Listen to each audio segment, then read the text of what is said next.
Jovem. Vamos orar, meus caros. Feche seus olhos, baixe a sua fronte e vamos falar com Deus. Senhor bendito, nós te amamos. E por mais que o nosso coração se encha de alegria e de amor pelo Senhor, ainda é muito pouco perto de quem o Senhor é e daquilo que o Senhor fez. O Senhor é enorme, o Senhor é incrível, o Senhor é maravilhoso. O Senhor fez tanta coisa boa por nós e em nós, que a gente não é capaz nem de medir. Aquilo que aconteceu nos últimos meses, quanto mais medir tudo que aconteceu durante toda a nossa vida, e até antes da nossa existência, pois a Bíblia diz que o Senhor nos amou antes da fundação do mundo. Como mensurar um amor desse? Como elencar as bondades do Senhor? Como fazer uma lista de quanto o Senhor tem sido bondoso? É impossível, não dá para nossa mente pensar nessas coisas. E mesmo assim, a gente tenta te amar, a gente tenta lembrar de quem o Senhor é, daquilo que o Senhor fez, e a gente coloca o nosso coração para fora, entrega o nosso coração ao Senhor, mesmo te amando pouco, mesmo lembrando pouco, mesmo conhecendo pouco, a gente ainda assim oferece a nossa vida como um sacrifício de louvor ao Senhor, na expectativa de que o Senhor venha nos amar ainda mais. Nós amamos porque primeiro o Senhor nos amou. E conforme a Escritura nos diz, o Senhor é amor. E que amor é esse? Que cuidado é esse? Nos dê a clareza e a certeza de que o Senhor nos ama e nos faça viver neste e por esse amor. Muito obrigado por tudo. Nós lhe amamos. Oramos em nome de Jesus. Amém. Vamos dividir as nossas salas, cada um para o seu canto. Cada um para o seu quadrado. E nós vamos trabalhar. Bom, meus caros, na aula da semana passada, nós tocamos, nós adentramos na ideia de que igrejas para crescer dependem da sua teologia. Eu já disse a vocês que igrejas saudáveis devem crescer. Eu já disse a vocês que existem igrejas não saudáveis que crescem, mas crescem por motivos psicológicos, sociológicos, filosóficos, existenciais, mercadológicos e etc, mas não crescem por motivos bíblicos. Igrejas saudáveis devem crescer por causa das razões bíblicas. E a primeira razão, o primeiro motivo, o primeiro alicerce, deve ser o alicerce da pregação. A igreja deve crescer a partir daquilo que ela recebe. A igreja deve crescer a partir daquilo que ela obtém. A igreja deve crescer por aquilo que a alimenta.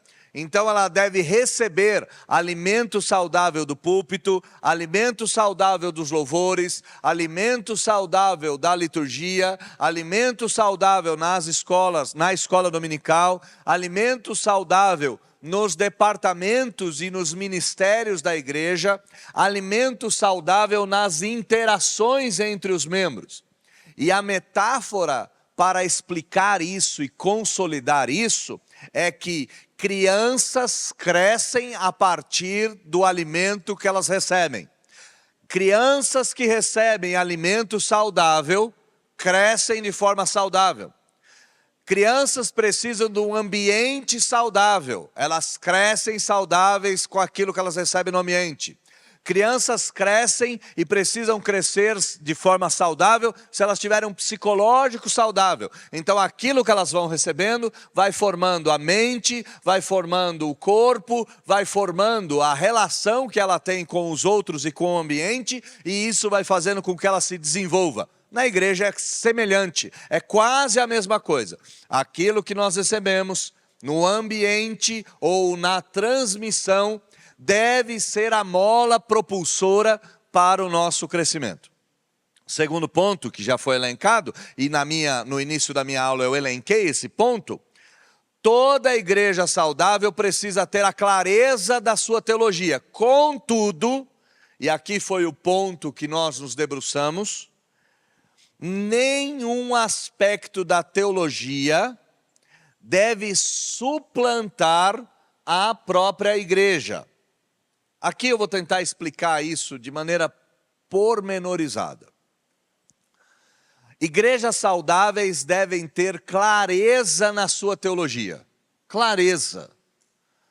Igrejas saudáveis devem compreender de forma nítida, clara, profunda, abrangente, contundente, autoevidente a sua teologia.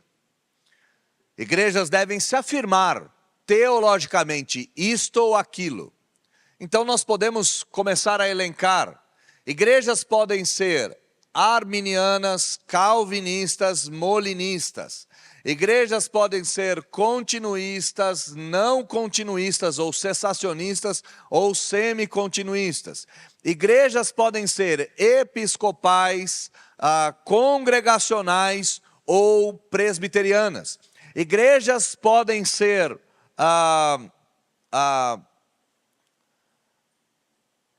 amilenistas, pós-milenistas, pré-milenistas, dispensacionalistas. São formas teológicas em que é possível que uma igreja se estabeleça. Eu não estou adentrando se essa forma é boa, se essa forma é ruim, se isso é válido, se isso é inválido, se isso é herético ou não é herético. Eu tenho minhas posições aqui claramente, então vocês sabem disso. Eu entendo que a teologia, a doutrina do livre-arbítrio é perniciosa, porque ela faz de Deus um servo e faz do homem um Deus. Então nós temos dificuldades de cremos num livre-arbítrio radical, num arbítrio livre em termos mais abrangentes. Você determina se você levanta ou se você senta, isso é bem verdade, mas você não determina o dia do seu nascimento nem do dia da sua morte. Você não determina se você vai ser salvo ou se você não vai ser salvo. Essas coisas são maiores do que o seu arbítrio é capaz de dar conta. E quando nós invertemos essa ordem e trazemos o arbítrio para um local radical, esse arbítrio pode suplantar Deus e o homem pode se tornar senhor de Deus e Deus se tornar o servo do homem. Então, eu tenho minhas posições em relação às teologias aqui apresentadas. Mas o ponto em questão não está na refutação de um erro teológico ou de uma heresia aqui apresentada. O ponto em questão está: toda a igreja deve saber aquilo que ela crê. E ponto. A igreja deve se entender como algo que professa alguma coisa. A igreja deve compreender-se como calvinista, como arminiana, como molinista, como pentecostal, como tradicional, como congregacional, como pós-milenista. A igreja precisa se compreender de alguma forma. Não estamos entrando no mérito do que é bom, do que é ruim. Nós só estamos dizendo que é necessário ter algum nível de compreensão. Segundo ponto, deste segundo ponto.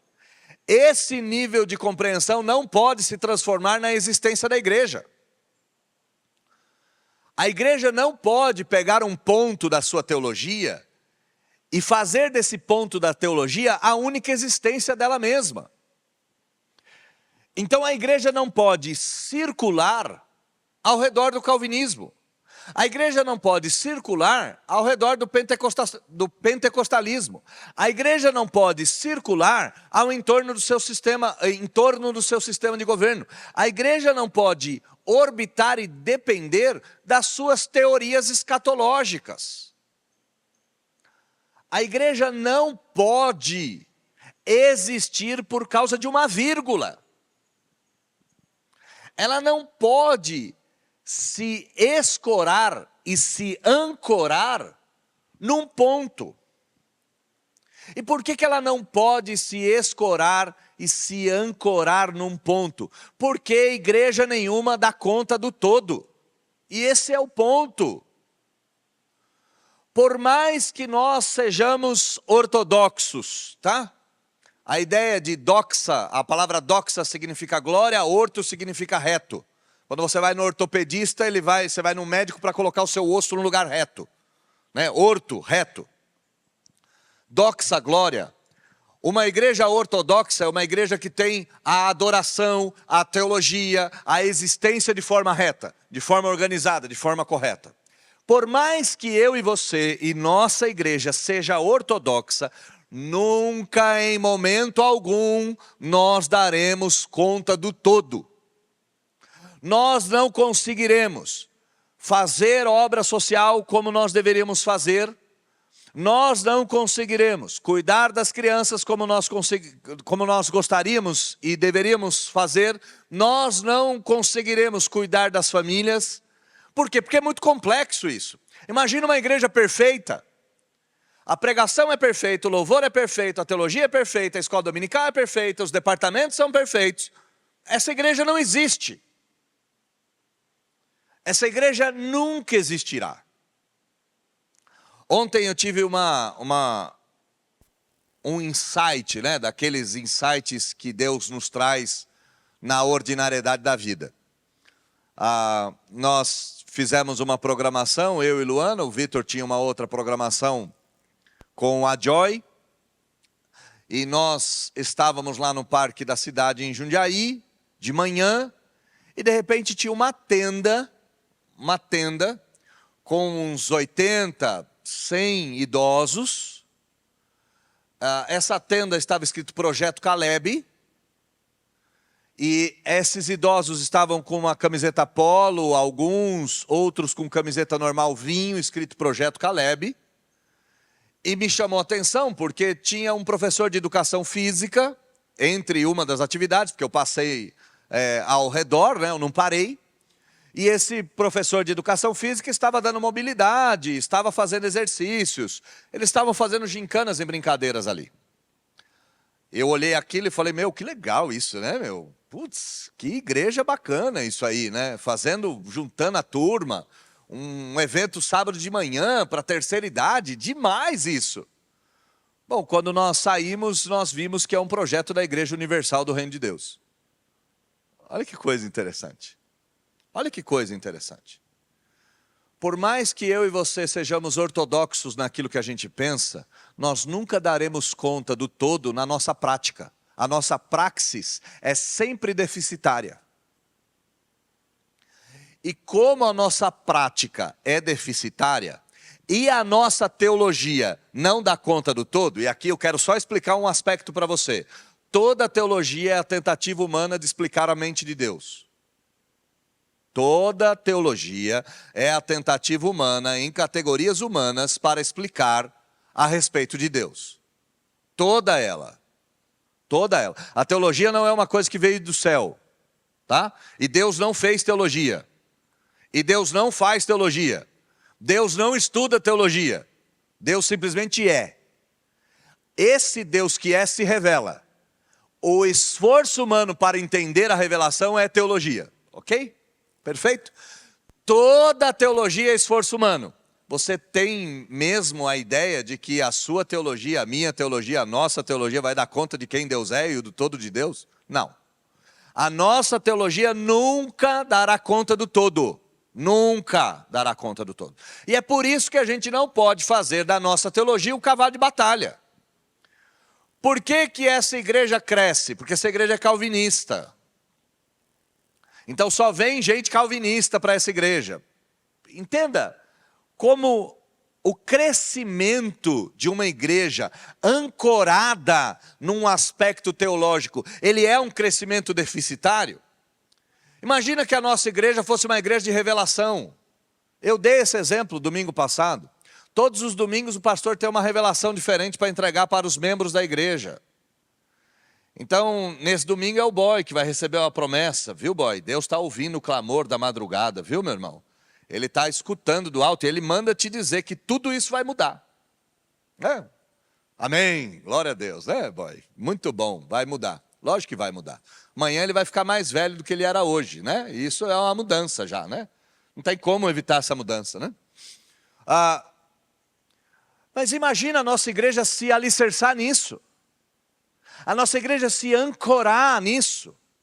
A nossa igreja se pautar. E aí as pessoas dizem o seguinte: você tem que ir lá na minha igreja. E a pessoa diz: é mesmo, por quê? Porque lá Deus revela. Qual é a diferença de falar você tem que ir na minha igreja porque a gente é calvinista e você tem que ir na minha igreja porque Deus revela? Tem muita, porque o calvinismo é bem melhor do que o Deus revela. É verdade.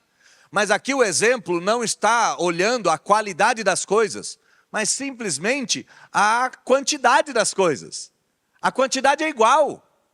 É depender de uma coisa, depender de uma quantia, depender de algo. A igreja deve crescer, não porque ela defende a teologia A, B ou C. A igreja deve crescer porque ela é saudável. E igrejas saudáveis têm teologia. E apesar da teologia ser quase o todo da igreja, ela ainda assim não é o todo. Apesar da teologia ser quase o todo, ela ainda assim não é o todo. Ok? O todo da igreja é Jesus Cristo encarnado e entre nós. O todo da igreja é a revelação de Deus Pai, Filho e Espírito por meio da Sagrada Escritura. O todo da igreja é a operação do Espírito transformando vida, alma e coração daqueles que estavam perdidos e desenganados. Essa é a realidade da igreja. E essa realidade se expressa de forma teológica. Deus salva os seus eleitos. Então aqui eu tenho um desdobramento teológico. Deus se revela por meio do Espírito nas Escrituras. Aqui eu tenho outro desdobramento teológico. Mas esses desdobramentos teológicos dependem do todo. Então, para a gente sintetizar isso e encerrar esse ponto, e aí eu abro para perguntas a vocês. Toda igreja saudável tem teologia. Uma igreja que faz da teologia o seu cavalo de batalha ou o centro da sua existência não é uma igreja saudável. Ok? Ficou claro? Pergunta sobre esse ponto, para a gente avançar. Eu só estou recapitulando aquilo que já foi visto. Tem um microfone aqui, para quem quiser fazer a pergunta. Quem vai perguntar? Alguém? Ninguém? Fechou. Então a gente continua. Terceiro alicerce. Terceira base. Primeira base é aquilo que a igreja come. Segunda base é aquilo que a igreja professa, que é a sua teologia. Terceira base. A história que a igreja conta. Somos seres narrativos. Somos contadores de histórias. Essa é uma das definições, eu acho que mais interessantes sobre o ser humano. Já disseram que o ser humano é um animal político, já disseram que o ser humano é o lobo do homem, já disseram que o ser humano é um animal racional, já disseram que o ser humano é um ser teocêntrico. Muitas definições sobre o ser humano já foram feitas. Teocentrismo, o ser humano tem Deus como centro da própria existência. Ele tem Deus como referência. Então ele tem como referencial alguma coisa externa, que é Deus. É por isso que nós somos imagem e semelhança do Senhor. Teocentrismo significa isso. A ideia de Deus ter me feito, então eu só consigo existir de forma plena se eu levar Deus em consideração. Então o ser humano é um ser teocêntrico. Mas essa definição, e eu acho que é uma definição brilhante, os seres humanos são seres narrativos. São seres que contam histórias e ouvem histórias. Nós contamos histórias o tempo todo. Nós ouvimos histórias o tempo todo. Hoje de manhã, nas interações que nós tivemos, nós já tivemos a oportunidade de contar alguma história ou de ouvir alguma história. Rapaz, essa semana, você acredita que meu carro quebrou? É mesmo, o que aconteceu? Na quarta-feira, eu estava indo para o trabalho e de repente fez um barulho, eu parei, tinha quebrado uma peça na roda. Verdade, rapaz, mas do nada, eu tinha feito a revisão. E aí já começa a contar a história. Nós contamos histórias o tempo todo. Nós ouvimos histórias o tempo inteiro. E é por isso que bons contadores de história são pessoas que fazem um sucesso na vida. Pessoas que são capazes de contar uma história de forma brilhante, são pessoas que se destacam. Políticos nada mais são do que contadores de história. Professores de universidade são contadores de história. Músicos são contadores de história. Artistas são contadores de história. A igreja precisa crescer contando uma história. Olha que coisa interessante isso. A igreja não pode crescer porque ela tem um ministério que impulsiona. Igrejas crescem ministerialmente falando. Eu já dei o exemplo para vocês. A Igreja Batista Lagoinha, que agora é só Lagoinha, cresceu ancorada no seu ministério de louvor diante do trono. E fez do ministério diante do trono a existência da própria igreja. Dei o exemplo a vocês. Eu fui pregar numa igrejinha americana e essa chamava Igreja da Família. Olha que o próprio nome da igreja diz quem ela é, Igreja da Família. A única coisa que essa igreja faz é ministério de família. Só que ela faz tão bem feito, tão bem feito, tão bem feito, que eles têm 1000 membros. As famílias orbitam em torno da igreja, a igreja cresce no ministério. Esse crescimento, ele é mercadológico, você tem uma necessidade de mercado. Ele é sociológico, as famílias têm uma necessidade de aconchego, de treinamento, de preparo, de correção. Toda família está endividada, toda família está com problemas psicológicos, toda família tem traumas, toda família tem relacionamentos quebrados. Então, você tem uma demanda mercadológica e social enorme. Então, a igreja cresce ancorada nisso. Mas esse não deve ser o motivo central do crescimento da igreja. Então nós não podemos crescer porque o nosso ministério de louvor é top. Nós não podemos crescer porque o nosso ministério de casais é espetacular. Nós não podemos crescer porque o nosso ministério infantil não existe igual. Nós temos que crescer naquilo que a gente prega e ouve.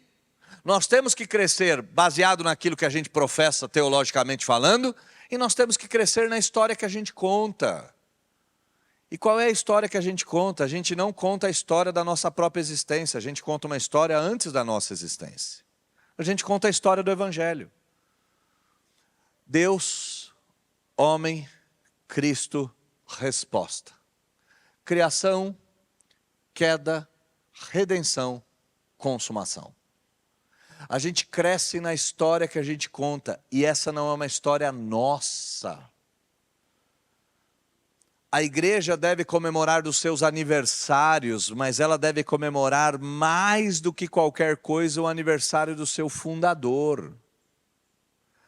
A igreja deve comemorar os seus feitos gloriosos como existência, a compra de um prédio próprio, a troca do mobiliário, a troca do equipamento de som. A igreja pode comemorar essas coisas, ela pode festejar essas coisas. Mas ela deve festejar acima de qualquer coisa a sua longa história. Meus amados irmãos, eu estou em Vinhedo há 13 anos. O que são esses 13 anos quando comparados com 2000 anos de cristianismo? O que são esses 13 anos de história comparados com os 7, 10 mil anos de Bíblia? Não que a Bíblia tenha sido escrita há 10 mil anos, mas que as histórias bíblicas apontam até quase 10 mil anos. Que história é a minha quando comparada com a história de Abraão, que teve que sacrificar seu filho, como nós ouvimos hoje na nossa devocional?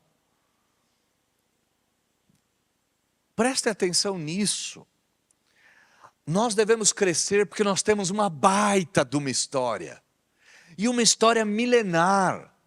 E uma história profunda. Uma história de choro, suor e lágrima. Uma história de sacrifício, de heroísmo. Uma história de derrotas, é verdade. A serpente mordeu o calcanhar do nosso herói. E o nosso herói não manca até hoje, é verdade, mas ele tem as suas mãos perfuradas até hoje. E essa história é incrível, essa história é fantástica. Nós crescemos contando história. E qual história? A nossa própria? Não, a velha história em que eu e você estamos inseridos. Quando a gente deve falar da nossa história, a gente deve mencionar como o Evangelho chegou em Vinhedo, por exemplo. Como o Evangelho chegou no estado de São Paulo. Como o Evangelho chegou no Brasil. Como o Evangelho chegou na América. Como o Evangelho chegou na Europa. Como o Evangelho chegou na África. Como o Evangelho chegou na Ásia. O que é o Evangelho?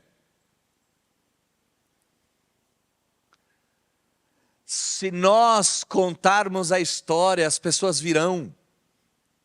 Se nós contarmos a velha história de quem nós somos e de quem é o nosso Cristo, as pessoas virão. E elas ouvirão a história. E elas serão impactadas por histórias. Por quê? Porque eles são seres humanos que contam histórias e ouvem histórias. Somos seres narrativos. Por que as igrejas fazem congressos, elas fazem simpósios, ou elas fazem eventos evangelísticos? Porque nesses eventos, toda a igreja se organiza para contar a história. É isso. Você já deve ter ido numa igreja para assistir uma peça teatral. Mas você não foi meramente para assistir uma peça teatral, senão você ia ao teatro. Você foi assistir uma peça de teatral evangelística. E tem ministérios, e aqui eu não sou a favor de teatro dentro da igreja, vocês sabem disso. A igreja deve proclamar ou professar de forma cultica somente aquilo que está na Escritura. E a Bíblia nunca mandou fazer um teatro dentro da igreja. Então, eu não estou me desviando daquilo que eu sempre disse. Eu só estou mencionando que existem companhias teatrais, gospel, por exemplo, como a Companhia Jeová Nissi. E essa companhia, ela apresenta um teatro evangelístico. Ela vai contar a história para que as pessoas se convertam. Nós fazemos cantatas de Natal. O que são as cantatas? É uma história contada por meio de música. E qual é o objetivo? Que as pessoas sejam impactadas por essa história. Qual é o objetivo do teatro? Que as pessoas sejam impactadas pela história. Qual é o objetivo dos simpósios? Nós vamos fazer um simpósio sobre a família. Qual é o objetivo? Contar a história das famílias e oferecer uma solução para elas. Nós fazemos congresso de avivamento, onde a gente vai contar a história de tal coisa, a gente vai contar a história de evangelismo, vai contar a história do discipulado, vai contar a história da teologia, simpósios de história da igreja, tem simpósios dos mais variados. E eu citei avivamento porque eu fui convidado para pregar em Poços de Caldas num simpósio de avivamento. Uma coisa diferente, né? Estaremos lá, será bom, se Deus quiser. Que Ele me ajude. Vai dar certo. Mas entendam, a igreja se organiza para contar a história melhor. Ora, por quê que a igreja faz todo esse esforço para contar a história? Porque a contação de história é o centro da nossa existência. Compreendam bem. O que é ser igreja? Ser igreja é viver por causa de uma história. E viver para contar essa história. Até que essa história venha a ser a minha história. É isso. Eu vivo por causa, eu sou fruto da história. Eu vivo para contar. E vai chegar um dia que eu me torno história. Vai chegar um dia que meus olhos vão fechar, que eu vou repousar, eu vou voltar para a terra dos meus antepassados, eu vou me encontrar com os meus antepassados, vou me despedir dos meus contemporâneos e vou em direção aos meus ancestrais. E a partir do dia que eu fechar os olhos, eu passo a ser parte da história. Você se lembra do pastor Daniel? Vai ser mais ou menos assim que vão dizer em algum lugar. Você se lembra daquele dia? Nunca mais esqueci aquela pregação. Nunca mais esqueci aquela conversa que ele teve. Interessantíssimas. A gente vira história somente depois que morre. Enquanto está vivo, conta a história e está vivo porque é fruto da história. Igrejas saudáveis crescem. Como? Na pregação, no alimento que elas recebem. Como que igrejas saudáveis crescem? Na sua teologia, sem fazer da teologia um cavalo de batalha. Como que igrejas saudáveis crescem? Igrejas saudáveis crescem por causa da sua narrativa, por causa da sua história. Abro para perguntas. Vamos lá, esse é um tema legal, pelo menos umas 2 perguntas.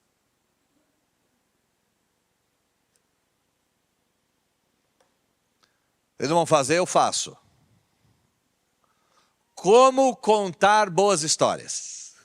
Essa é uma pergunta que a gente faz. Tá bom, pastor, se a gente vive para contar a história, como que a gente conta essa história? Bom, tem duas formas de contar a história. A primeira forma de contar a história é quando a gente é parte dela. É muito mais legal quando você conta uma história que você viveu do que quando você conta uma história que você ouviu. Para que nós contemos essa velha história, a gente precisa se inserir nela. Na nossa igreja, a gente acredita que a vida humana deveria ser bem melhor do que ela é. E a gente acredita nisso porque Deus fez o homem à sua imagem e semelhança. Só que os nossos primeiros pais, os nossos antepassados, pecaram, desobedeceram a Deus. E, como fruto do pecado, eles se afastaram de Deus. Mas Deus, tão rico em amor, tão cheio de graça, no momento apropriado, enviou o seu próprio filho, em semelhança de homem. Sim, o filho de Deus era igualzinho eu e você. E esse filho de Deus se entregou na cruz do Calvário. Foi morto injustamente. Ele sofreu tanto. Bateram nele, judiaram dele, colocaram ele numa cruz, espetaram o lado dele. Mas a Bíblia conta que ele era inocente. E de tão inocente, o preço da morte lá atrás, na queda, não pôde ser cobrado dele, porque a Bíblia diz que o salário do pecado é a morte. E como Jesus nunca tinha pecado e não pecou e não pecará, ele ressuscitou no 3º dia. Mas se eu te pergunto, o que isso tem a ver com a gente? É porque esse Jesus que ressuscitou salvou a minha vida. Quando eu estava perdido, quando eu não tinha ninguém, quando eu estava sem eira nem beira, quando a minha vida era um fracasso e eu não tinha esperança do futuro, de uma forma misteriosa, eu acabei entrando dentro de uma igreja e lá eu dei de cara com Jesus. E esse Jesus falou comigo e eu pude vê-lo. E a fala dele foi tão impactante, que ele mudou minha vida. E a partir de agora não sou mais eu quem vivo, é ele que vive em mim. Então na nossa igreja a gente tem esse Jesus vivo. E eu gostaria muito que você fosse lá esse domingo. Porque esse mesmo Jesus que salvou a minha vida pode salvar a tua. E ele está lá, pronto para te receber. É mais legal quando a gente conta a história que é nossa, né? Então como contar história? Conte a sua história, meu Deus do céu. Conte a sua história. Isso é um plano. O Hélio, com medo dos xingamentos, das ofensas públicas, da perseguição notória, terceirizou a responsabilidade para você, Elô. Você é uma santa mulher, Elô. E você fugiu. Você fugiu. Ó. Para você que não está entendendo o que está acontecendo, a Elô já mandou o alerta de acabou. Chega, vamos embora. Acabou? Não, mas ainda não acabou, peraí. Mais um minutinho. Segunda forma do como contar a história. Ora, meus irmãos, leia boas histórias. Seja um leitor de boas histórias. Pastor, qual história eu devo ler? Pinóquio, Alice no País das Maravilhas. Qual é a história que eu devo ler? A história da Bela Adormecida? Que história? Dom Casmurro? Me diga o que eu devo ler. Leia a história de Abraão, meu Deus do céu. Leia a história de Elias. Leia a história de Pedro. Leia a história de João. Leia histórias. Mas leia a velha história, a boa história, a verdadeira história. Leia histórias. Como eu posso contar boas histórias? Contando a história da minha vida nessa grande narrativa e me tornando um leitor ávido de boas histórias. Quanto mais você ler, melhor você vai contar.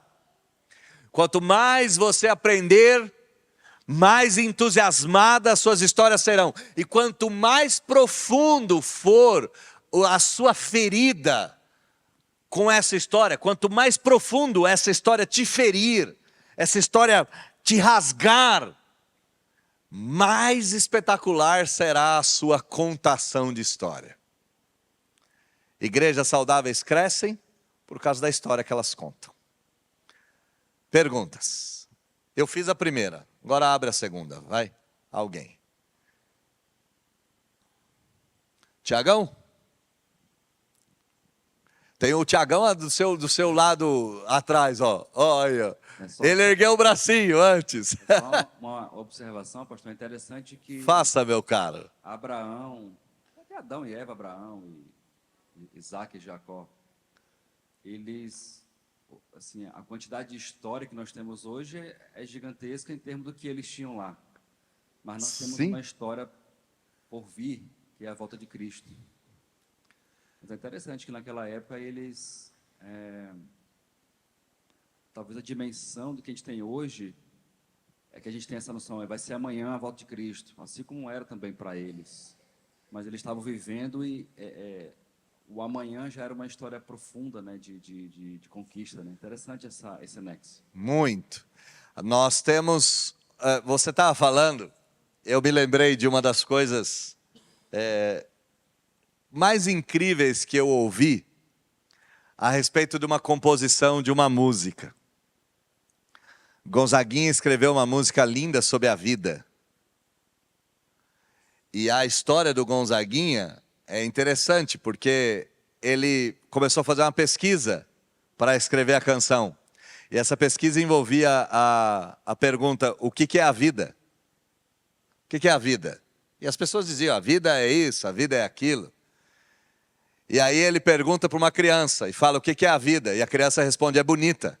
E é por isso que a música começa, eu fico com a resposta das crianças. É bonita e é bonita.